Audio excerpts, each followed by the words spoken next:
gusto poder escucharlo. Bueno, vamos a empezar con la clase de hoy. Como habrán visto ya en su chat, les he dejado el formulario para que a partir de las 7:30 puedan registrar su asistencia. Ya, no olviden que yo descargo también la del Teams y luego veo cómo han estado con lo del Forms. Listo, hoy vamos a empezar con la...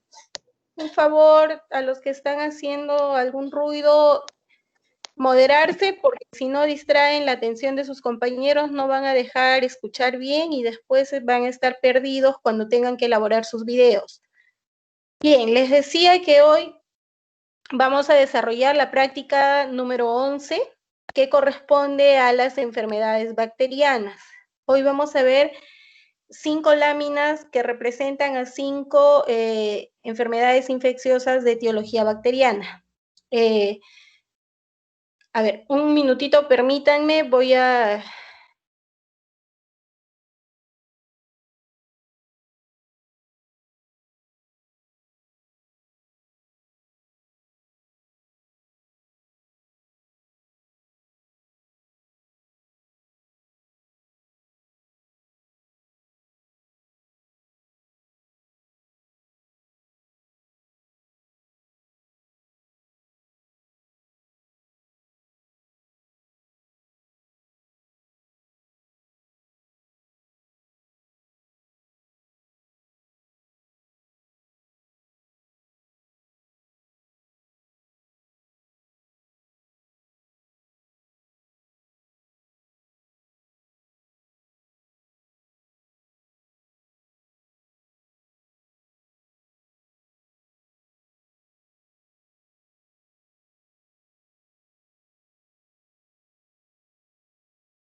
Bien, ¿ya están visualizando mi pantalla? ¿Sí? Sí, doctora, aquí se ve. Ok, entonces empecemos con la práctica de esta semana. Primero les quiero recordar lo que también les he estado poniendo por escrito. No se olviden que ustedes, cuando presenten su información, tienen que titular cada una de las diapositivas, ¿ok? Ya les dije, con el diagnóstico de órgano, el diagnóstico histopatológico y la coloración, para que se vayan acostumbrando a la mecánica. Después me tienen que señalar cada una de las estructuras o puntos importantes que nos ayudan a hacer el diagnóstico de la patología que estamos revisando. No se olviden de eso. Y se nota, ¿no? Cuando ustedes hacen eso, quiere decir que han investigado, y al momento que hacen la exposición se les nota con mucha fluidez, no se enredan y pueden describir bien lo que están presentando. Cuando no hacen nada de eso, al momento que ustedes exponen, se les nota porque están perdidos, redundan, repiten lo mismo. Entonces, no es la idea. Yo prefiero que, y es mejor para ustedes también, que puntualicen todos los criterios que hay, los que se les señale, los que ustedes revisen cuando preparen la exposición, y que aprendan bien esos puntos a identificar para que puedan hacer el diagnóstico histopatológico. No se olviden que cuando ustedes exponen tienen que hacer lo mismo que hacemos aquí en la clase, ¿verdad? Darles un concepto pequeño, sintetizado de lo que es la enfermedad que estamos definiendo, algunas características relevantes, y luego pasar ya a lo que es el diagnóstico patológico, si hay características macroscópicas importantes que señalar al respecto, y luego pasar con los criterios ya propios de la lámina. ¿Ya? Así que espero que ya nos falta 2 prácticas, así que en estas 2 prácticas espero poner 20 a todos, porque ya deben estar bien con la mecánica, entonces debe ser así. Listo, empecemos. En esta primera lámina, es como ustedes ya han identificado, el diagnóstico de órgano nos vendría a dar esto de acá. ¿Qué tejido es este? Es piel, ¿verdad? Si ustedes ya lo han reconocido, porque hemos visto en el desarrollo de las clases otras láminas también que tienen esta estructura que nos ayuda a hacer el diagnóstico. Este es un corte de piel, como ya han identificado también, está con coloración de hematoxilina y eosina. No es la mejor coloración para ver esta patología, pero es lo que tenemos, ¿ya? Y el diagnóstico histopatológico de esta lámina es verruga peruana,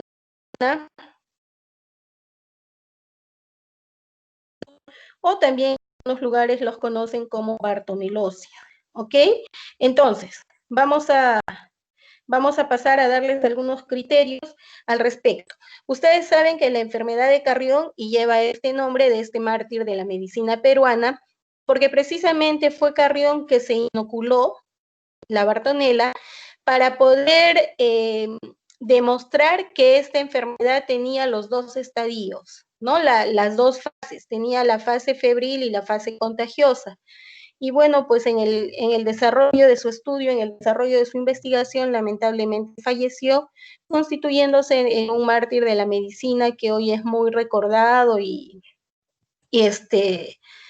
bueno, no merece, se le da todo el crédito que se merece. Entonces, la enfermedad de Carrión o verruga peruana es una enfermedad infecciosa, no contagiosa. Y esto también es importante, ¿no? Porque muchos, cuando vemos un pacientito con las lesiones que vamos a describir, tenemos el temor de que nos podamos contagiar. Entonces es importante ir conociendo cuáles sí son contagiosas y cuáles no. Entonces, esta es una enfermedad infecciosa no contagiosa por el contacto, es decir, si yo agarro o toco a un paciente con estas lesiones, no me voy a contagiar, que va a estar causada por la Bartonella bacilliformes. La Bartonella bacilliformes es una bacteria gram negativo. Acuérdense cuando hemos empezado, cuando hemos hecho hoy día la clase teórica, hemos visto que son gram negativas porque no van a captar bien el colorante cristal violeta por las características de su pared celular. ¿Estamos? ¿Qué va a causar esta Bartonella? Un proceso potencialmente letal. ¿Por qué? Porque hay, sobre todo antes del desarrollo de los antibióticos, acuérdense que esta es una enfermedad muy antigua, antes del desarrollo de la antibioterapia, esta era una enfermedad con una mortalidad muy alta. Afortunadamente, hoy en día se ha controlado bastante bien. Todavía es endémica en muchas zonas de nuestro país. He estado revisando que el MINSA actualmente identifica 16 regiones políticas del Perú que son lugares endémicos de esta enfermedad, principalmente las regiones del nororiente de nuestro país, Cajamarca, Amazonas, La Libertad, Piura, llegamos hasta Ancash, Lima, incluso Junín, Huancavelica, se han descrito casos en Puno también, en la zona ya llegando a la selva de Puno, en el Cusco, porque la Bartonella es transmitida a través de un vector y el vector de esta Bartonella vive en determinadas condiciones climáticas, ¿no? Más o menos alrededor de los 2000 metros de altura, no me acuerdo exactamente la temperatura, pero necesita de esas condiciones para sobrevivir y en todas estas regiones, entonces esta enfermedad aún es endémica. Como ya les he mencionado brevemente, la enfermedad de Carrión pues tiene dos fases, que como ya les dije, Carrión justamente en su intento de demostrarlas falleció. Una está caracterizada por el proceso febril de esta enfermedad. Permítanme un minutito, se me acaba la batería después de la teoría.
Listo. Entonces les decía que esta enfermedad va a tener dos fases características. Una es la del proceso febril, que es la etapa aguda, ¿ya? En la que potencialmente puede sobrevenir la muerte. Y se va a caracterizar precisamente por episodios de fiebre, por lo cual esta fase recibe el nombre de fiebre de la orolla.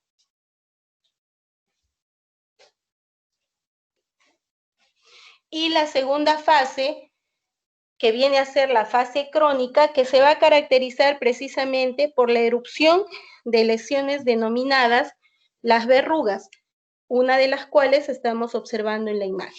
Entre ambas fases puede existir un periodo intercalar en la que no siempre se va a presentar características bien definidas. Estas dos fases se pueden sobreponer una u otra o simplemente existir alguna de ellas. En muchos casos, por ejemplo, en las zonas endémicas, cuando tenemos pacientitos con fiebre y se les hace pruebas diagnósticas y se determina que es una bartonelosis, entonces se le aplica tratamiento antibiótico y estos pacientes ya no llegan a la fase crónica o al desarrollo de las verrugas. En cuanto les decía que la transmisión de esta bartonela es a través de un vector que es la Lutzomia verrucarum, ¿sí? La Lutzomia verrucarum. También hay otras especies de Lutzomias. En el Perú se han descrito aproximadamente 130 especies de estas Lutzomias, por lo cual esta es una enfermedad endémica, como les decía, en nuestro país. Como verán, hay bastante información. Si ustedes buscan, hay mucha información porque es una enfermedad que se ha estudiado mucho en el Perú. Hay muchos artículos de los más renombrados en el campo de la patología del doctor Pedro Weiss, el doctor Javier Arias Estela.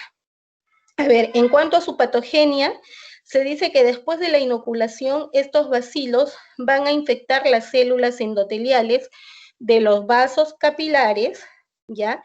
Que van a liberar a las bartonelas hacia la sangre.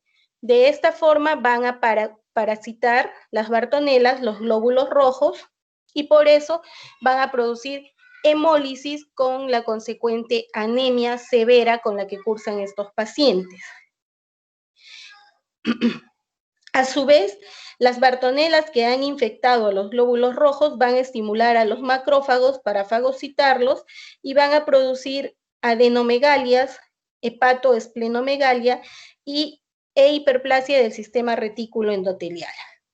Después de unos meses vamos a desarrollar la forma cutánea, que es la que estamos viendo acá en la imagen, donde vamos a apreciar las lesiones llamadas verrugas, que van a ser la proliferación, como ustedes están viendo acá, la proliferación de las células endoteliales definiendo luces vasculares, ¿sí? Hay una proliferación, como se ve en la imagen, proliferación de células endoteliales, las cuales van a dibujar espacios de tipo vascular. ¿Se acuerdan a qué nos asemejaría esta imagen? Que ya hemos visto con ustedes, al granuloma piógeno, ¿verdad? Y es uno de sus diagnósticos diferenciales precisamente el granuloma piógeno. A ver, ¿qué es lo que vamos a ver en cuanto a la macroscopía de estas lesiones? Vamos a ver erupciones cutáneas de tipo angiomatoso, algunas exofíticas, como se ve en la imagen, ¿sí? Se está viendo que hay un crecimiento exofítico porque está proliferando por encima del nivel de la piel, proliferante, obviamente. De preferencia se va a presentar a nivel de la cara, las extremidades superiores e inferiores, y en un porcentaje muy pequeñito de casos va a afectar las mucosas. Esto es importante porque esto hace la diferencia precisamente del granuloma piógeno, porque ustedes se acuerdan que hasta aquí hemos descrito prácticamente lo mismo que hemos descrito cuando hablábamos de granuloma piógeno, lesiones exofíticas, proliferantes, de un color rojo intenso, algo violáceo, por la gran proliferación vascular. ¿Sí? Hasta ahí puede ser un granuloma piógeno o una verruga. Pero ¿qué hace la diferencia? Que el granuloma piógeno afecta fundamentalmente a las mucosas, en tanto que la verruga peruana afecta predominantemente a la piel. Solo en un porcentaje muy pequeñito, menos del 5% de los casos, van a desarrollar afección de las mucosas. Ahora, estas verrugas van a tener tres tipos.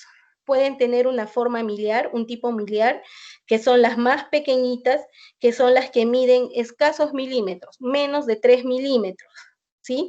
Van a ser de tipo globuloso, rojo intensas, y a veces pueden ser pruriginosas. El otro tipo son las de tipo mular, son más grandecitas, pues están entre 3 y 5 milímetros. Tienen las mismas características, aunque algunas de estas verrugas de tipo mular podrían presentar ulceración o erosión en la parte más superficial. Y luego tenemos las verrugas nodulares. Estas son más profundas, pues se desarrollan en la parte profunda de la dermis e incluso pueden llegar a afectar la hipodermis superficial, y la característica va a ser que la piel, la epidermis suprayacente, la epidermis que la cubre, no va a presentar ninguna alteración.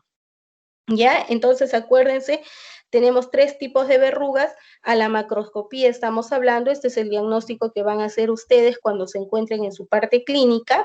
¿Ya? Van a encontrar lesiones exofíticas, proliferantes, de un color rojo intenso, que van a tener, como habrán visto, un tamaño variable desde escasos milímetros hasta 5 o 10 milímetros, desde 1 a 5 o 10 milímetros, dependiendo del tipo que se desarrolle. En cuanto a la histología, a la histopatología, que es lo que estamos viendo nosotros acá en la imagen, ¿cómo vamos a describir esta lámina? En la fase eruptiva, que es la que vemos, tenemos que vamos a ver lo que ya les mencionaba, la proliferación de células endoteliales que van a dibujar espacios vasculares. Y se ve, ¿verdad? Hay una gran proliferación de células endoteliales, acá mayor aumento, que están dibujando luces vasculares.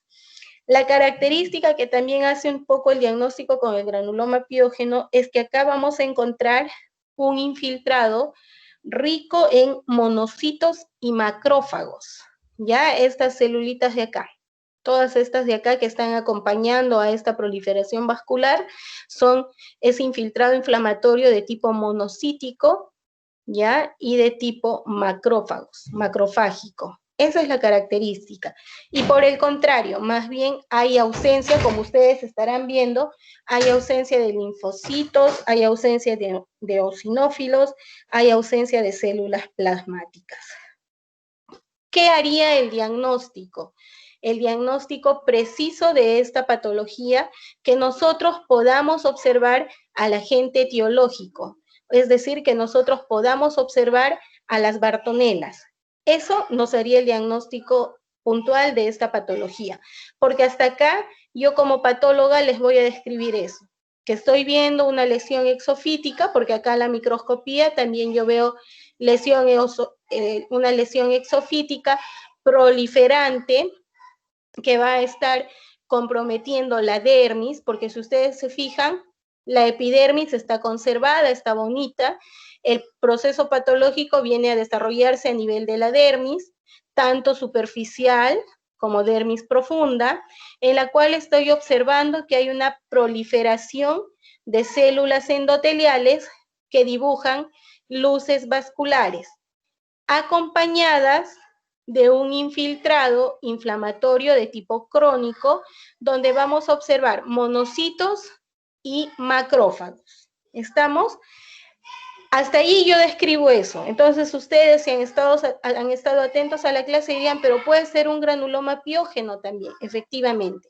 Para que confirmemos el diagnóstico, yo tendría que decirles que en estas lesiones yo observo la presencia de la bartonela. Para eso necesito dos cosas. Necesitaría hacerle una coloración de Wartin-Starry, ¿ya? Wartin-Starry.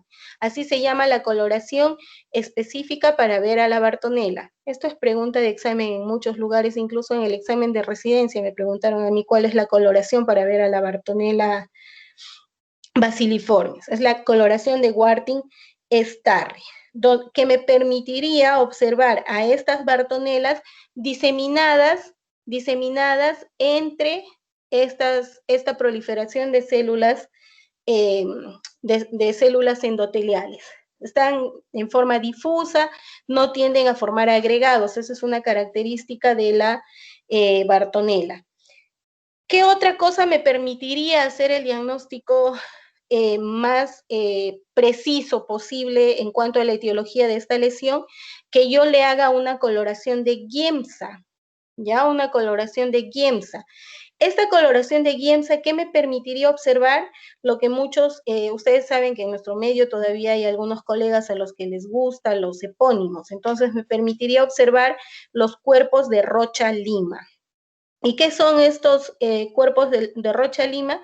No son más que masas de bartonelas que se han degradado parcialmente y se han mezclado con la sustancia intersticial, ¿ya? Formando una especie de cisternas intracitoplasmáticas en las células endoteliales del verrucoma, es decir, en el citoplasma de las células endoteliales, yo podría observar estos conglomerados de bartonelas con material intersticial, dan la forma de unos cuerpos eosinófilos intracitoplasmáticos.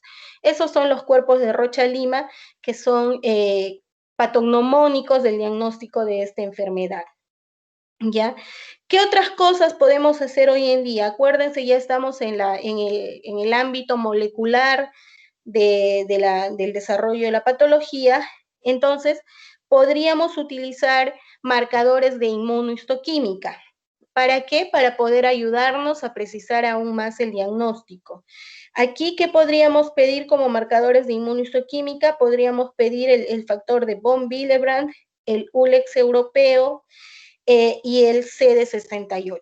Esos marcadores nos ayudarían con el diagnóstico de esta patología. En cuanto al campo de la patología, porque si hablamos del diagnóstico de la enfermedad como tal en los pacientes, entonces tenemos pruebas inmunológicas, ¿verdad?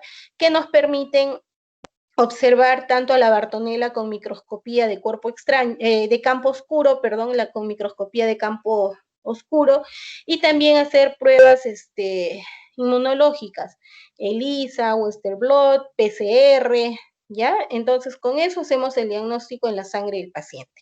Si ya tenemos una biopsia de tejido como la de acá, entonces ya les dije, tenemos con el HE toda la descripción que hemos hecho, con Giemsa para ver los cuerpos de Rocha Lima, y si hiciéramos la coloración de Wartin-Starry, podríamos observar la bartonela en estos tejidos, ¿ok?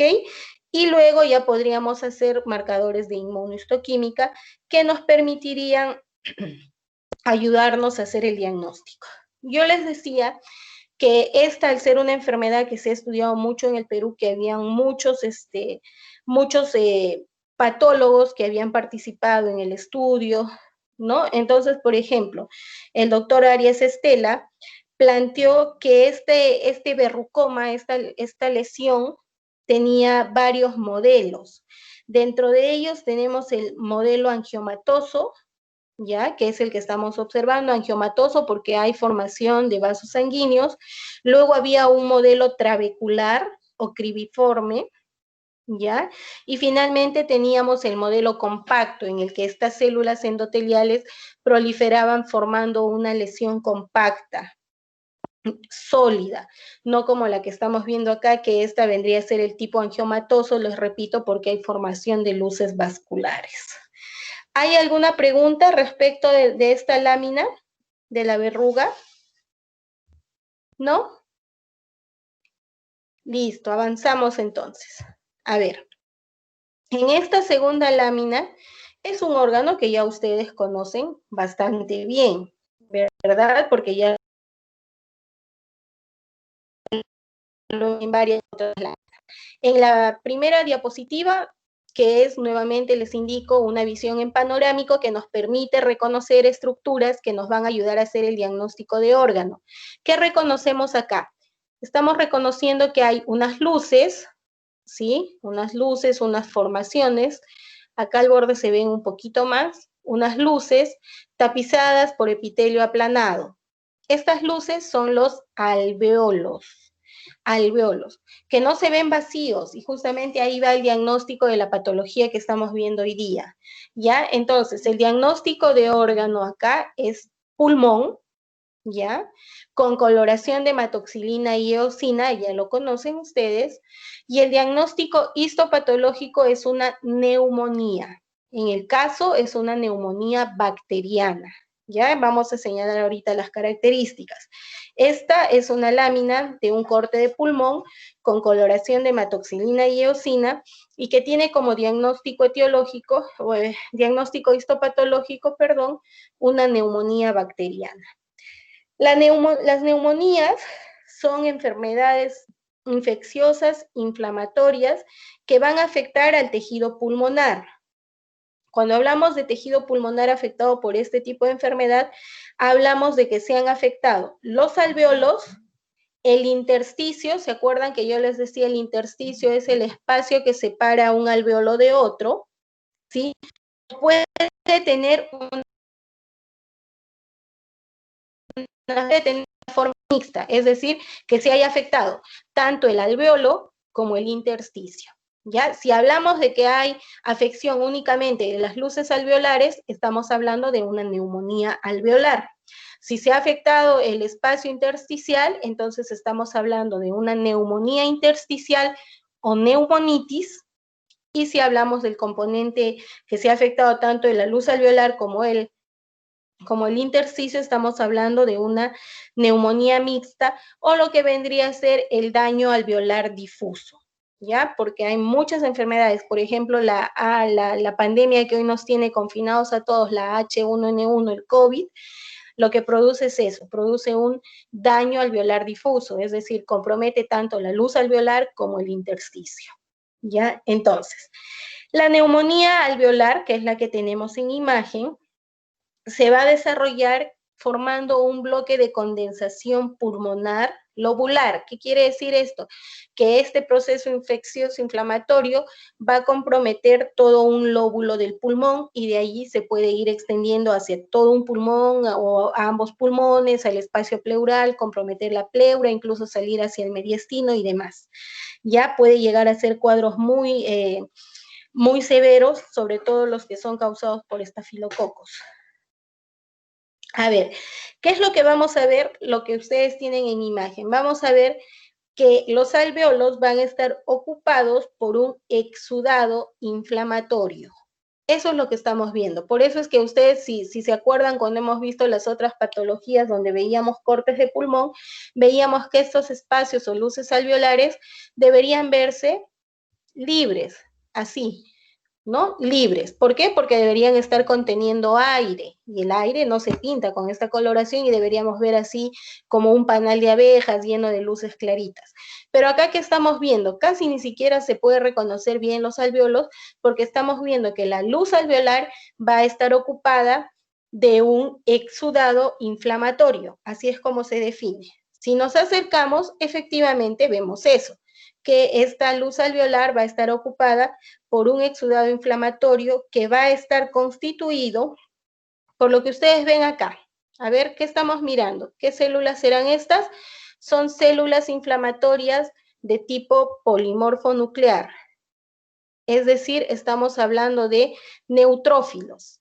¿Ya? Hay un gran contenido de neutrófilos. Miren cómo ha llenado. ¿Qué más estamos viendo? No sé si ustedes logran ver que hay una especie de hilos rojizos. ¿Sí? Unos hilos rojizos, esos son justamente hilos de fibrina, ¿ya? Y que está, bueno, acá en la imagen no podemos hacer más que decir que todo este exudado inflamatorio ocupa las luces alveolares. Si nos acercáramos, probablemente encontraríamos que además de los alveolos están comprometidos los conductos alveolares, que por definición se comprometen, y también los bronquiolos respiratorios. Hasta allí hablamos únicamente de neumonía. Cuando están comprometidos los alveolos, los conductos alveolares y los bronquiolos respiratorios. Si se compromete más allá el árbol respiratorio, entonces ya estaríamos yendo a una bronconeumonía.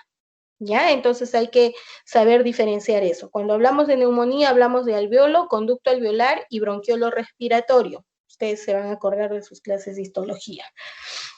Ahora, la neumonía neumocócica es la más común, es la que se describe como cuadro típico, porque ya de ahí hay pequeñas variaciones en cuanto al agente etiológico que produce este cuadro.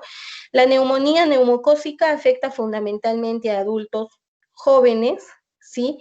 Y va a tener 4 fases durante su evolución. Esto es importante que ustedes lo aprendan a reconocer porque también tiene traducción en la clínica, tiene traducción en la macroscopía y tiene traducción en la microscopía, como vamos a ver ahorita. La primera fase es la congestión. ¿Qué es lo que vamos a observar si habláramos solo de congestión? Como su nombre indica, tendríamos que ver a la macroscopía hiperemia, es decir, los pulmones tendrían un color rojo oscuro intenso. Al estar ocupados por contenido, o sea, ya no tener aire, incrementarían su peso y volumen, los pulmones estarían más grandes y pesados, y si nosotros hiciéramos cortes de ese pulmón, veríamos que fluye un líquido turbio, espumoso porque todavía hay aire, ¿sí? De un color gris rojizo. Eso es lo que nosotros veríamos a la macroscopía de este pulmón. Si nosotros miramos, hacemos un corte y vemos al microscopio, lo que vendríamos a ver es un exudado alveolar ceroso, y acá va la característica con escasos eritrocitos y escasos neutrófilos. O sea, no tendríamos que verlo tan lleno el espacio alveolar como lo estamos viendo acá, ¿ya? Y lo que tendríamos que ver es los vasos sanguíneos bien ingurgitados. Acá hay un vaso sanguíneo, no sé si logran verlo, acá hay un vaso sanguíneo, miren cómo está llenecito de sangre, ¿no? Está bien ingurgitadito. Esas son las características de la fase congestiva. Tendríamos que ver así, vasos sanguíneos ingurgitados y dentro de la luz escaso contenido inflamatorio y escaso contenido de fibrina. Ahora, luego de esta fase pasamos a lo que vendría a ser la fase de la hepatización roja. Más o menos después de 2 a 4 días de que se ha iniciado el cuadro, vamos a entrar a lo que es la hepatización roja. ¿Qué es lo que vamos a ver a la macroscopía cuando tenemos el pulmón? Veríamos que la superficie de corte ya tiene un color más intenso, es un rojo más oscuro, casi llegando a un rojo azulado. Ya no va a ser tan húmedo como en la fase congestiva, sino más bien va a estar evolucionando hacia un aspecto más seco.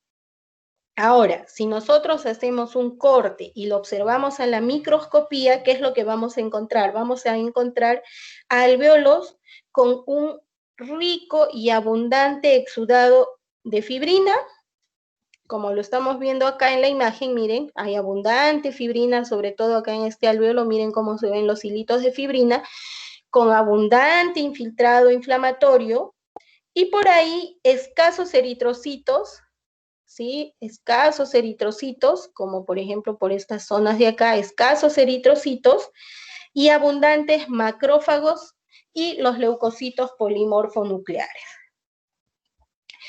Si el cuadro sigue avanzando, si este paciente sigue evolucionando, vamos a tener la hepatización gris. Llegamos a la hepatización gris que se produce más o menos entre los 4 y 6 días. ¿Qué vamos a ver ahí? Vamos a ver que el lóbulo que se ha comprometido, porque acuérdense que les decía que la neumonía compromete un lóbulo del pulmón. Entonces, ¿qué vamos a ver? Que este lóbulo pulmonar enfermo tiene las características que les he descrito, es decir, va a estar incrementado de volumen, incrementado de tamaño, incrementado de consistencia. Pero acuérdense siempre, yo les he mencionado, siempre hay una compensación, porque si bien es cierto, este lóbulo pulmonar está aumentando de tamaño y de volumen, pero la cavidad torácica no aumenta. Entonces, ¿qué va a suceder con el resto de los lóbulos de ese pulmón? Van a tender a colapsarse. ¿Ya? Va a haber una atelectasia compensatoria. Igual que les describía, ¿se acuerdan cuando describimos el enfisema? Que así mientras hay áreas que se dilatan, hay otras que se colapsan para compensar. Igual acá, este lóbulo que está comprometido por la neumonía está incrementándose de tamaño, de volumen, de consistencia, a expensas de los otros lóbulos que van a desarrollar una atelectasia compensatoria. Eso es una de las características de esta fase de hepatización gris, ¿ya? En la microscopía vamos a ver igual, que va a haber una gran cantidad de exudado inflamatorio, como en la hepatización roja, como se ve acá, es decir, vamos a encontrar abundantes leucocitos polimorfonucleares, vamos a encontrar abundantes hilos de fibrina, como vemos acá, todos esos filamentitos rojos son hilos de fibrina, característicos de la hepatización roja, de las fases de hepatización tanto roja y gris, y que en algunos casos incluso estos hilitos de fibrina pueden adherirse a la pared de los alveolos, ¿ya? Pueden adherirse a la pared de los alveolos. ¿Qué más vamos a encontrar? Vamos a encontrar algunos eritrocitos y abundantes macrófagos alveolares. Ya vamos a ver que hay una mayor cantidad de macrófagos alveolares. Acuérdense, los macrófagos indican ya un proceso de cronicidad, indica un proceso que va a entrar a la fase de reparación, porque esa es una de las funciones de los macrófagos.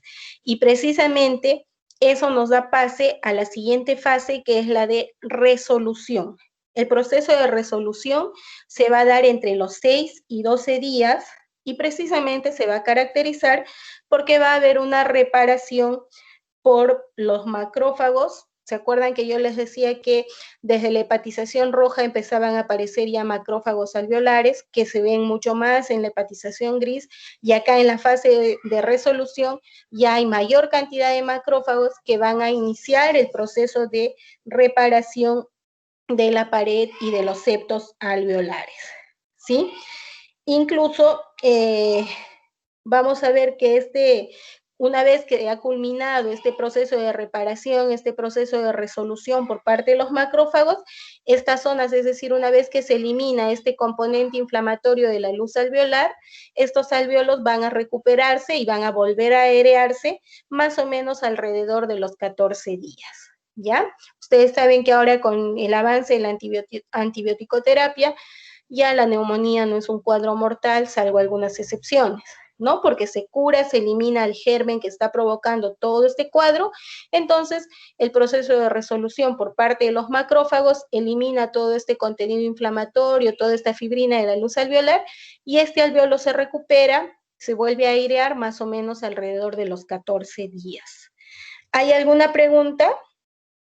¿Algo que no haya quedado muy claro? ¿No? Listo, entonces avancemos. A ver, esta tercera lámina sí les va a generar un poquito más de dificultad, ¿ya? Esta es una lámina que corresponde a un ganglio linfático, ¿ya? La verdad la estructura está bastante poco definida. Suena contradictorio el término, pero sí, no hay mucho que yo les pueda señalar como para que ustedes puedan hacer el diagnóstico de órgano, pero igual esta es una coloración de hematoxilina y eosina, y el diagnóstico histopatológico de esta lámina es del linfogranuloma venéreo, ¿ya? Linfogranuloma venéreo. Entonces, de allí que deducimos que esto es un ganglio linfático que está afectado por esta patología. Entonces, el linfogranuloma venéreo es una enfermedad infecciosa de etiología bacteriana y que entra dentro del grupo de las infecciones de transmisión sexual. Puede llegar a tener una afectación sistémica, puede ser localizada a nivel de los ganglios inguinales, o puede llegar a tener una diseminación y producir un cuadro sistémico. ¿Quién causa el linfogranuloma venéreo? Si ustedes se acuerdan de la teoría, hemos dicho que lo causa la Clamidia trachomatis, ¿sí? Con sus serotipos L1, L2 y L3. ¿Ya? La Clamidia trachomatis, acuérdense, es una bacteria intracelular obligatoria y sus serotipos L1, L2 y L3 son las que producen esta patología que es el linfogranuloma venéreo. En cuanto a la patogenia de este cuadro, pues ya les dije, el linfogranuloma es una enfermedad de transmisión sexual, por tanto, esta clamidia se va a adquirir durante el coito o el contacto con los exudados de las lesiones activas, ¿sí? Puede haber un contacto aquí, sí, eso es importante. Puede haber contagio indirecto a través de fomites, es decir, ya acuérdense, el fomite es un elemento que puede transmitir un microorganismo de un individuo a otro. ¿Sí? Las clamidias se van a diseminar al tejido conjuntivo subyacente al epitelio, en este caso del aparato geniturinario, ya se va a diseminar hacia el tejido conjuntivo y desde allí va a diseminarse hacia los ganglios linfáticos regionales. Ya, esto es importante porque ahí es donde se suele apreciar la mayor clínica cuando la clamidia ha afectado los ganglios linfáticos regionales. ¿Qué va a suceder? Va a infectar a los macrófagos, los cuales van a llevarlos hacia el torrente sanguíneo, produciéndose lo que les decía, una diseminación de tipo sistémico. ¿Sí? En cuanto a la clínica, hay 3 estadios: el primario, el secundario y el terciario. En el primario lo que vamos a observar, y esto es importante porque es la parte macroscópica, ¿no? Que es lo que ustedes van a ver. En el estadio primario van a ver unas pápulas o vesículas en la zona de la inoculación de la clamidia, es decir, si ha sido por contacto sexual, entonces será en las paredes de las vías genitales, donde vayamos a encontrar estas lesiones, que ocasionalmente pueden llegar a presentar algún exudado, en algunas ocasiones también se pueden ulcerar. Si no, en una semana, este tipo de lesiones del estadio primario curan sin dejar mayor rastro, curan espontáneamente. Si no, vamos hacia el estadio 2, en la cual va a haber una afección de los ganglios linfáticos regionales, formando lo que se conocen los bubones, ¿ya? Los bubones. Esta se va a producir más o menos entre la segunda y la sexta semana de la enfermedad, y lo que vamos a observar es lo que les decía, va a haber una inflamación de los ganglios linfáticos regionales y del tejido circundante. Es decir, que si ha habido contacto sexual y ha habido este contagio, entonces los ganglios que se van a infectar son los de la región inguinal, ¿no? Con la piel y el tejido circundante de la región inguinal. Estos ganglios muchas veces se tienden a fusionar y forman un conglomerado ganglionar, se reblandecen y en algunos casos pueden romperse formando fístulas cutáneas, es decir, gangliocutáneas, pero que igual, al cabo de un tiempo, cicatrizan. Se cierran estas fístulas y cicatrizan. Y finalmente, el estadio 3 vendría a ser el compromiso ya más diseminado, es el compromiso génito-anorrectal, que afortunadamente afecta a muy pocos pacientes, alrededor del 15%, y aquí lo que va a caracterizarse es que va a haber un compromiso retroperitoneal. Afortunadamente ya no se ve mucho hoy en día porque, como les repito, con la evolución de la antibiótico terapia, cuadros como estos han sido bastante controlados. ¿Ya? En cuanto a la histopatología, ¿qué es lo que vemos? ¿No? ¿Qué es lo que tenemos acá? Hasta aquí hemos descrito la parte macroscópica, qué tipo de lesiones van a encontrar ustedes. Recuerden, en la fase primaria vamos a ver las lesiones en los tejidos de inoculación, llámese piel o mucosas, por donde ha entrado la clamidia. En el estadio 2 es donde vamos a ver justamente la formación de estos bubones, es donde vamos a ver la inflamación de los ganglios regionales.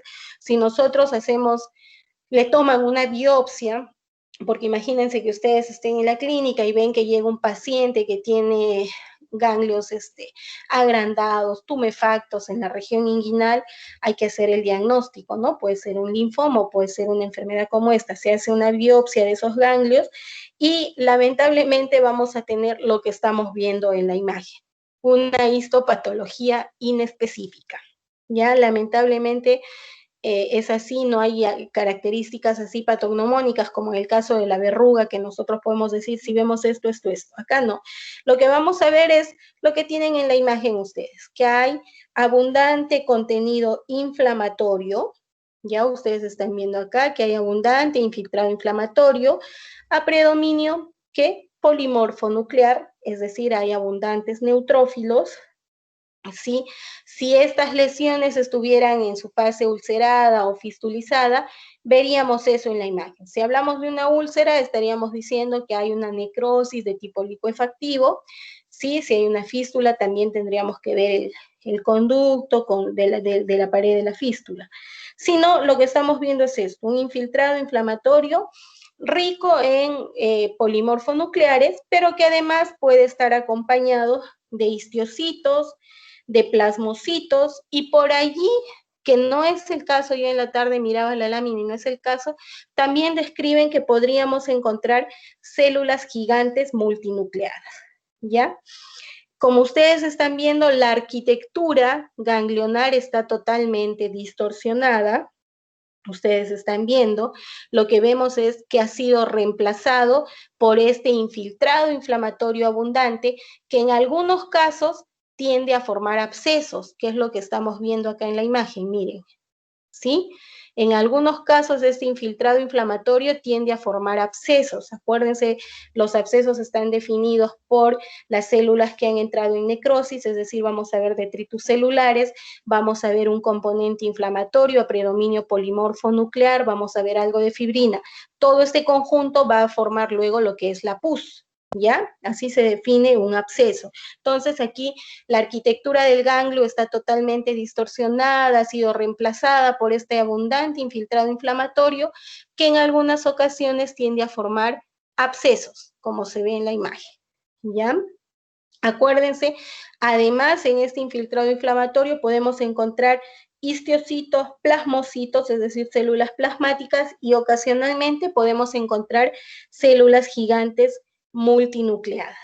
Ya si nosotros vemos este cuadro que está evolucionando hacia la reparación, acuérdense, siempre que hablamos de reparación o de resolución de un proceso inflamatorio, estamos hablando de fibrosis. La fibrosis es la forma como se repara cicatrizando el tejido, ¿ya? Entonces podríamos, dependiendo del estadio de evolución del cuadro, podríamos encontrar también focos de fibrosis, ¿sí? Focos de fibrosis.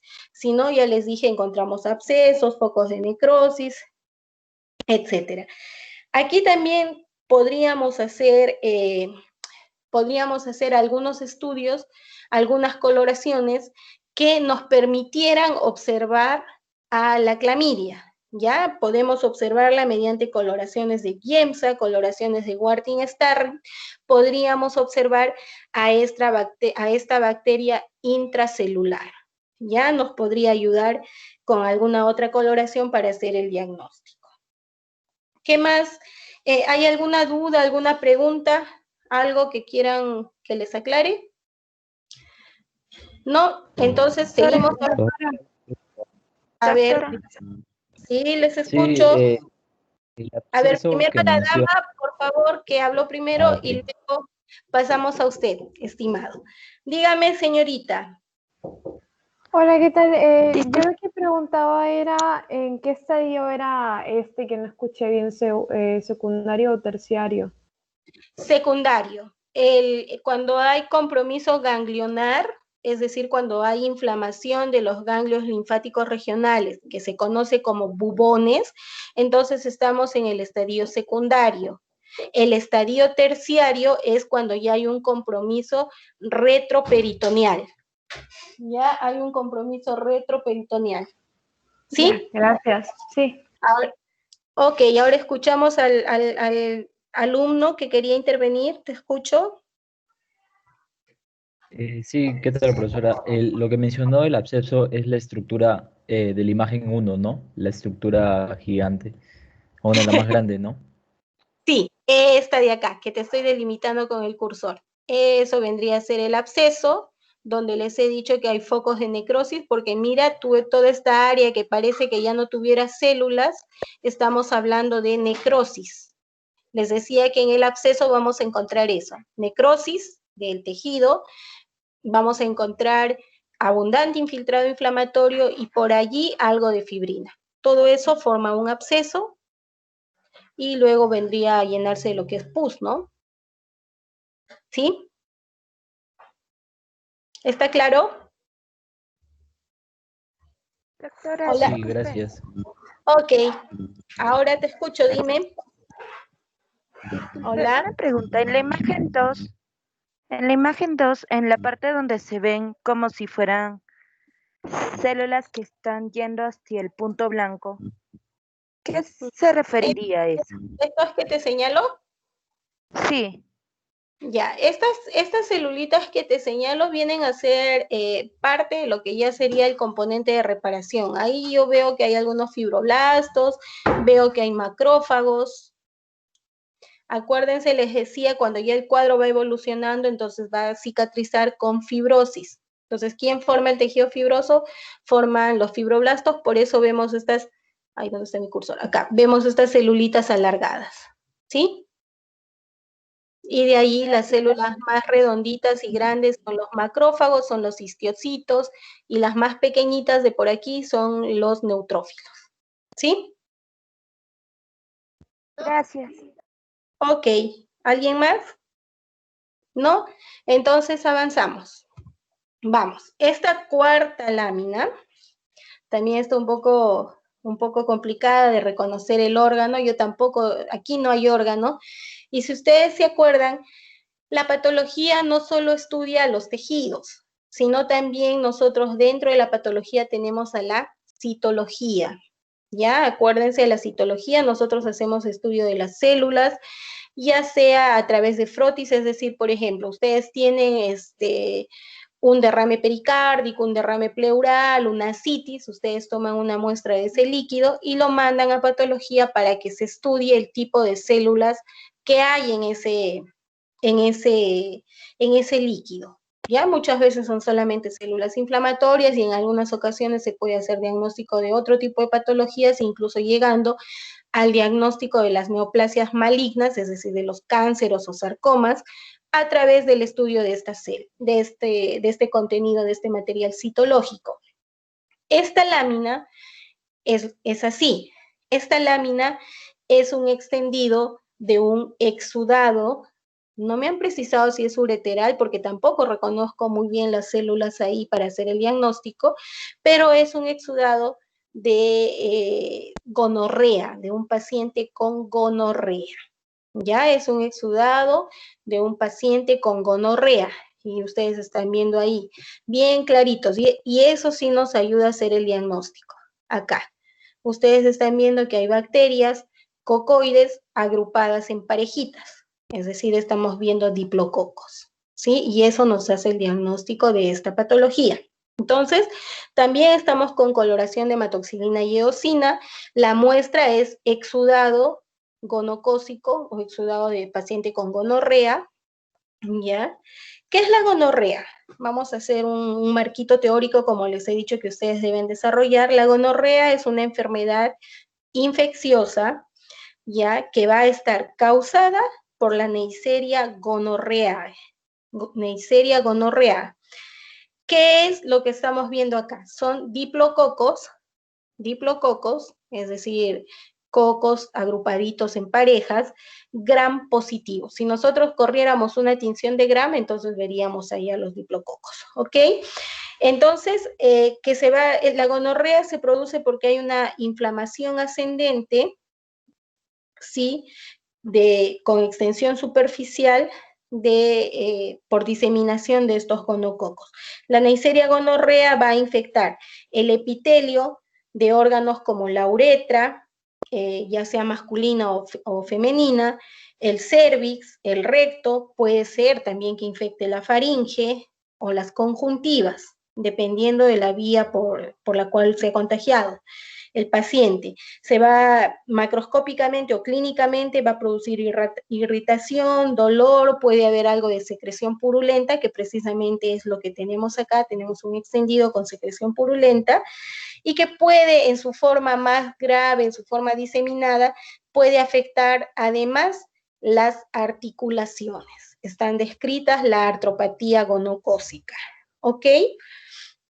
Entonces, en cuanto a su patogenia, una vez que se ha infectado el paciente con la Neisseria gonorrhoeae, ya les dije que va a infectar los epitelios de los órganos que he mencionado, entonces se va a producir una diseminación por extensión superficial, es decir, por continuidad, ¿sí?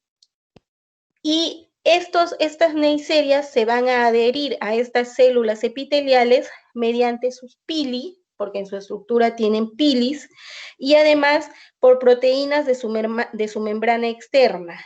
Así se van a adherir firmemente a las células del epitelio, ya les dije, la uretra, el cervix, dependiendo de donde hayan contagiado, y van a diseminarse por vía hemática y linfática. Ya les dije, si llegan a diseminarse a varios órganos, pueden incluso llegar a afectar la piel y las articulaciones. Nosotros, ¿qué es lo que vamos a ver en cuanto a la microscopía? Si tuviéramos el tejido, que no se hace, ¿no? O sea, no es que nosotros cuando sospechemos de gonorrea vamos a tomar biopsias en los pacientes, no, sino que lo que se hace es justamente esto, se toma una muestra de la secreción que hay, de esta secreción purulenta, ya sea que la veamos en la uretra, que la veamos en el cervix, en el recto o en la faringe, se toma una muestra de esta secreción y se hace el estudio, que puede ser con hematoxilina, puede ser con tinción de Gram. Una vez, lo primero es que hacemos hematoxilina y eosina. Entonces ahí vemos la presencia de estas celulitas, vemos la presencia de estos cocos, entonces pasamos a, podríamos hacerle un Gram, aunque ya cuando uno ve diplococos, casi el diagnóstico y más la clínica, ya el diagnóstico está cantado. Pero supongamos que no hemos hecho eso y que por ahí se ha tomado una muestra, una biopsia de algún órgano, porque querían descartar otro tipo de patología, entonces lo que veríamos es una inflamación, ¿ya? Inflamación también con abundante infiltrado inflamatorio a predominio leucocitario polimorfo nuclear, podríamos ver ingurgitación vascular, ya con áreas de hemorragia de repente por ahí. Entonces, y en algunos casos incluso podríamos ver que hay pequeñas úlceras del epitelio comprometido. Ya les dije, uretra, faringe, cervix, qué sé yo, podríamos ver que hay pequeñas úlceras donde vamos a encontrar infiltrado inflamatorio y la presencia de estos diplococos gram positivos. Así de simple es el diagnóstico de gonorrea. Ya les dije, no es lo habitual hacer biopsias, o sea, nadie toma una biopsia para hacer diagnóstico de gonorrea. Lo normal es tomar un hisopado de la secreción que hay, se pone en una laminita, se hace la coloración y se observa el diplococo. Si nosotros por alguna, descartar otra patología, hacemos una biopsia, entonces ya les dije, podríamos encontrar ingurgitación vascular, focos de ulceración, acompañadas de infiltrado inflamatorio, y el diagnóstico lo hace la presencia de estos diplococos gram negativos. Positivos, les dije, son gram negativos, ¿ah? Diplococos gram negativos. ¿Estamos? ¿Hay alguna pregunta? Está fácil, ¿no? La gonorrea está fácil de que hagan el diagnóstico. Si no hay preguntas, avanzamos. Esta está sencillita de que describan. Y esta última lámina, ya la lámina número 5, también ustedes pueden hacer el diagnóstico de órgano. Está sencillito, es un órgano que ya hemos visto. Si bien es cierto, está patológico, pero se puede reconocer. Esto nos ayuda a hacer el diagnóstico. ¿Qué es esto? Es piel, ¿ya? El diagnóstico de órgano es piel. La coloración, la de siempre, hematoxilina y eosina. Y el diagnóstico histopatológico de esta lámina es un impétigo. Impétigo, ¿ya? Entonces, acuérdense, para hacer el diagnóstico de órgano reconocemos la piel. ¿Cuáles son las capas de la piel? Epidermis, todo esto de acá hasta acá. Luego viene la dermis y finalmente tendríamos la hipodermis, que no se ve acá. En la epidermis, ¿qué tenemos? Epitelio poliestratificado. Y les repito porque todavía en algunos casos cuando me han puesto láminas de piel, no me han podido definir bien el tipo de tejido. La piel tiene epitelio poliestratificado porque ustedes están viendo que tiene muchas capas, ¿sí? Plano, porque el estrato más superficial es de células planas, epitelio poliestratificado plano, y la característica que tiene queratina. ¿Ya? Así es como se define a la epidermis. Luego vendría a ser la dermis, que tiene, ustedes se acuerdan, la dermis superficial o papilar y la dermis profunda o reticular. Y finalmente tendríamos la hipodermis, donde hay tejido adiposo unilocular. Así es la descripción de la piel. Ya si queremos ir más allá, describir las 5 capas del epidermis, que en algunos casos lo han hecho, y me parece muy bien que recuerden y sepan diferenciarlo, sobre todo si piensan dedicarse a la dermatología, a la cirugía plástica. Entonces es importante que reconozcan muy bien eso, ¿ok? Pero vamos ahora con lo que estamos viendo. Les decía que esta lámina tiene un diagnóstico histopatológico de impétigo. ¿Qué es el impétigo? Es una enfermedad infecciosa contagiosa. Esta sí es contagiosa. ¿Se acuerdan? La verruga no era contagiosa. Esta sí. Esta es bien contagiosa. De etiología bacteriana, superficial, porque generalmente afecta solamente a la epidermis y de repente la dermis de la piel. Enfermedad infecciosa, bacteriana, superficial de la piel. Frecuentemente va a afectar a los niños, ¿sí? A los niños. A la macroscopía o a la clínica, ¿qué es lo que vamos a ver nosotros? Los niños se acuerdan de la imagen que les mostraba en la teoría. Vamos a ver que hay presencia de pústulas porque porque el contenido son divisiones como vesiculares, pero que están llenas de pus. Esa es la definición de una pústula, ¿sí? Pueden presentar también ampollas o vesículas, ¿ya? Eso vamos a ver en el pacientito. Puede tener pústulas, puede tener ampollas o puede tener vesículas. Hasta allí incluso tendríamos que hacer el diagnóstico diferencial ¿con qué? Con varicela, ¿ya? Las lesiones son similares. Ahora, ya les dije que esta es una enfermedad contagiosa e incluso por eso se describen dos tipos del impétigo. Una que es la contagiosa, que también se conoce como el impétigo vulgar. No sé si ustedes han escuchado o han leído, o si no, cuando lleguen lo van a ver ahí. El impétigo vulgar o contagioso, y que va a estar producido por el estreptococo beta hemolítico del grupo A. ¿Se acuerdan? Estreptococo beta hemolítico del grupo A, que es una bacteria gram positiva. Esta sí es gram positiva. La Neisseria gonorrea es negativa. Esta es positiva. ¿Ya? Que como complicación más grave, severa, puede producir una glomerulonefritis aguda. Y el otro tipo viene a ser el impétigo ampolloso, ¿ya? Ampolloso. Esta va a estar producida, el ampolloso va a estar producido por el estafilococo aureus, ¿ya? Por el estafilococo aureus, que a su vez va a tener dos formas de presentación. Una puede ser localizada y la otra puede ser generalizada, recibiendo el nombre del síndrome de Ritter. Entonces, acuérdense, el impétigo tiene dos tipos. El vulgar o contagioso, que es producida por un estreptococo. Ya, ahora, en cuanto a la patogenia, el estreptococo normalmente coloniza la epidermis. ¿Qué sucede? Cuando hay lesiones, cuando hay agresiones del epitelio por otras causas, como por ejemplo cuando hay un síndrome de piel escaldada, ¿qué sucede? Hay daño, hay ruptura de este epitelio, con lo cual el estreptococo puede producir este cuadro infeccioso de impétigo. Y el otro tipo es el impétigo ampolloso, que va a estar producida por el estafilococo aureus. Entonces, ¿qué sucede en la patogenia de esta enfermedad? Las toxinas bacterianas van a actuar como proteasas que van a destruir, y eso es importante porque de ahí vamos a entender la lesión que hay acá. Las toxinas de las bacterias van a actuar como proteasas que van a destruir las uniones intercelulares, ¿ya? Van a destruir las uniones intercelulares, con lo cual si hay destrucción de las uniones, entonces, ¿qué va a haber?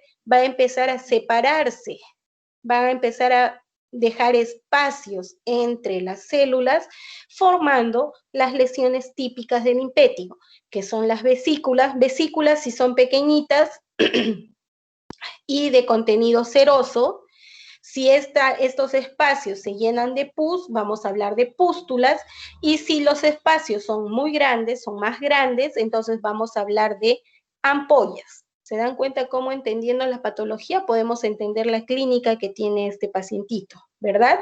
Entonces, acuérdense, las toxinas de estas bacterias lo que van a hacer es romper las uniones entre las células de la epidermis, fundamentalmente las del estrato subcórneo, es decir, aquí en la superficie. Miren, por aquí, por las capas más basales no hay afección.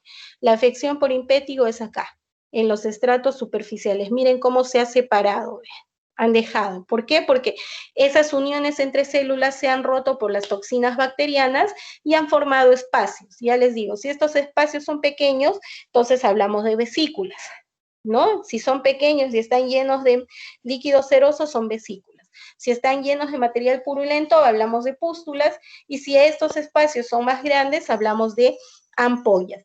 ¿Cuál es el estrato que se afecta? Los estratos superficiales o subcórneos. El libro dice que se afectan los estratos subcórneos, ¿ok?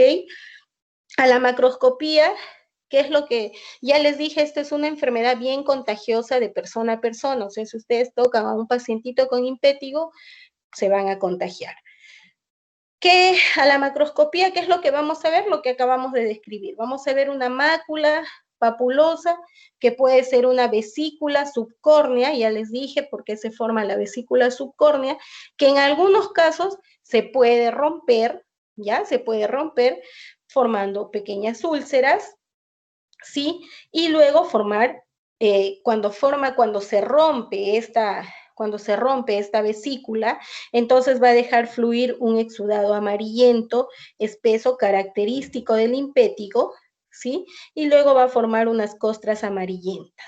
Entonces, esa es la característica de las lesiones a nivel de la macroscopía. A la microscopía, ¿qué es lo que vamos a ver? Lo que ustedes tienen acá en la imagen. ¿Qué hay? Presencia de abundante, infiltrado, inflamatorio, a predominio. ¿Qué estaremos viendo acá en la imagen? Polimorfonucleares, es decir, estamos viendo neutrófilos, donde ya les dije, se afectan los estratos subcórneos, o sea, los estratos superficiales, el granuloso o el estrato espinoso superficial, es ahí donde vamos a encontrar este infiltrado inflamatorio, ya les dije, rico en neutrófilos o leucocitos polimorfonucleares, ¿sí?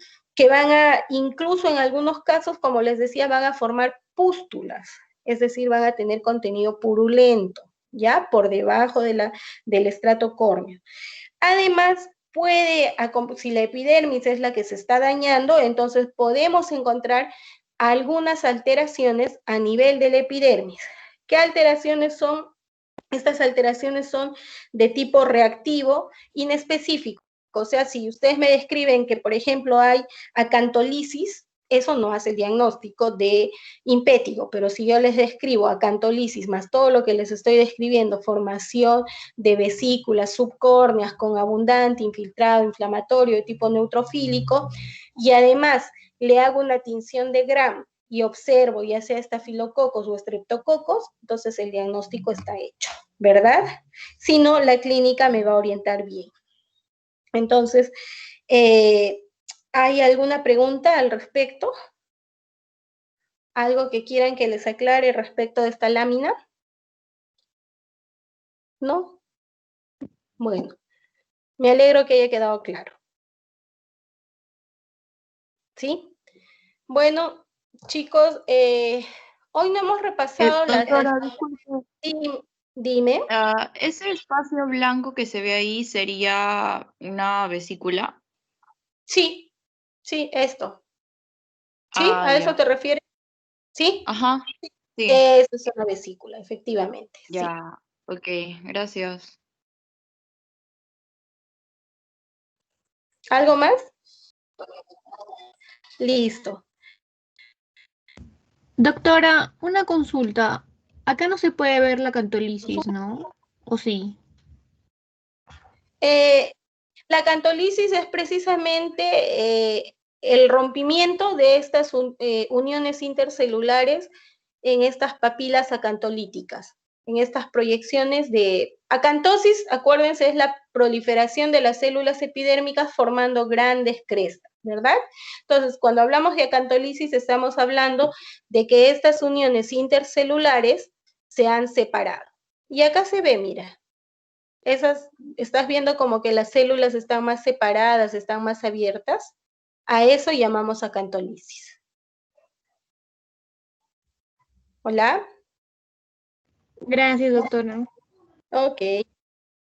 ¿Hay alguna otra pregunta? ¿No? Listo. Les decía que hoy no hemos repasado la clase anterior porque he estado revisando las consultas y la verdad creo que hay una o dos preguntas nada más que había un poco de dificultad con la placa fibrosa pleural. Entonces, por favor, les pediría que revisen el video de la clase que sus compañeros han hecho, entonces ahí van a encontrar la definición de eso. ¿Sí? Por cuestiones de tiempo ya no nos alcanza a repasar con mayor detalle esas enfermedades de la semana pasada. ¿Sí? Muchas gracias, Miss. ¿No hay más preguntas? ¿Querían preguntarme, creo, algo más? ¿No? Antes de que salga de la función de compartir pantalla, por si hay algo para que yo les muestre. ¿No? Listo. Bueno, entonces salimos de esta opción. Les había comentado a sus compañeros al empezar la reunión que ya les había puesto en el chat el enlace para que ustedes puedan registrar su asistencia en el Forms, así que desde las 7:30 ya está habilitado y ya pueden ir registrando allí su asistencia, ¿sí? Y bueno, si no habrían más dudas, acuérdense, por favor, les vuelvo a reiterar, y parezco un disco rayado, pero porque se los pongo incluso por escrito, las características, y créanme que los va a ayudar, van a empezar ustedes mismos a sistematizar la forma en que tienen que aprender.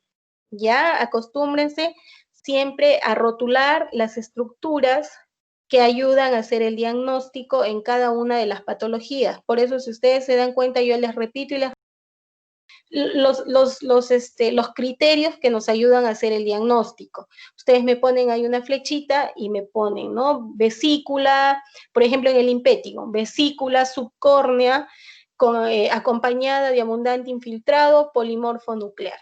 Ya está. Me han hecho el diagnóstico de cómo es la vesícula del impétigo. ¿Sí? Y así, me van poniendo cada uno de los criterios, lo tienen que rotular. Ya les digo, cuando ustedes hacen eso, al momento que hacen la presentación, que hacen la exposición de su lámina, se nota, porque el que ha podido identificar los criterios, a la hora que expone también tiene fluidez, sabe ubicarse bien. Si no, están perdidos, que hablan una cosa por otra, me inventan algunos nombres, entonces no es la idea, ¿no? Yo quiero que aprendan, porque como ya les dije, de acá el otro ciclo ustedes van a llevar patología especial. Entonces ya más o menos tienen que tener un esquema organizado, tienen que ya haber repasado algo de histología. Acá hemos tratado de darles el contenido de la patología general para que estén listos para hacer patología especial. ¿Ya?